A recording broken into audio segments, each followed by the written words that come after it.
Hey guys, Blazen here, and today, in this video, we're finally going to talk about the heroic weapons, what do I think about them, and I'll rank which ones you should get from worst to best by the end of the video. So first I want to talk about the Combi-Melta, and my overall thoughts on the weapon is that it's pretty straightforward, and it's probably, I guess, one of the more boring heroic weapons to get.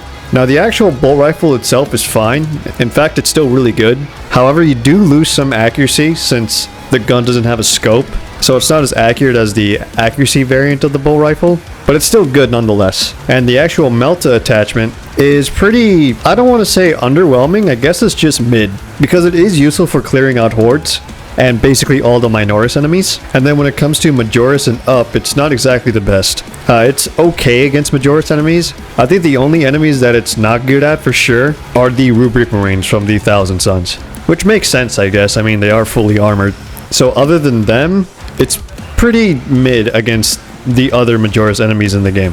So those are my thoughts on the Combi-Melta. Not much to it, pretty straightforward. Next, let's talk about the Honourific Relic, the 3-round burst bolt pistol. This weapon is surprisingly pretty good. I think a lot of people expected this weapon to be pretty bad, but no, it's actually really good. The only bad thing I've noticed about this weapon very quickly is that you will run out of ammo pretty fast. And because of that, I actually do have a recommended build to rectify that. So this is the build I recommend, especially if you play either Vanguard, Assault, or Bulwark. Tactical doesn't really need to use this setup because of Emperor's Vengeance. I don't think Sniper benefits from this either because, well, you want to use your snipers. And heavies, maybe. Depends on your setup.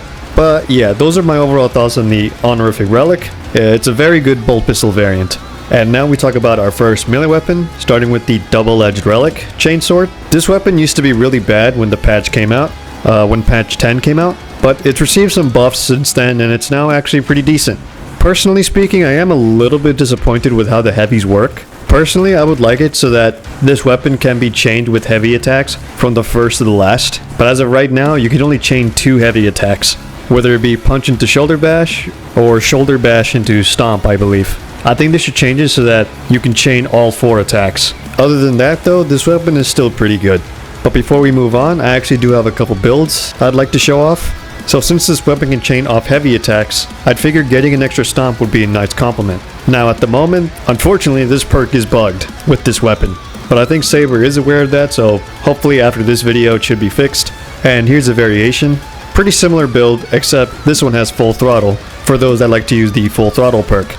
Alright, next let's move on to the Power Gladius, the combat knife. I think this, in my opinion, is now the weakest of the heroic weapons. Not because it's bad, but because its special perk, it's too niche. Now sure, the damage got buffed since launch, and now it doesn't matter what attack you do, but overall the rewards for getting perfect dodges is not worth it. Maybe they gotta add like a, I don't know, 10% increased perfect dodge window with this perk for this specific weapon. Because not everyone can land a perfect dodge consistently. I got 2 stacks at one point, and the damage in my opinion is not enough. I don't know, but overall this is probably the weakest weapon to get out of the heroic weapons. The knife itself though is actually really good.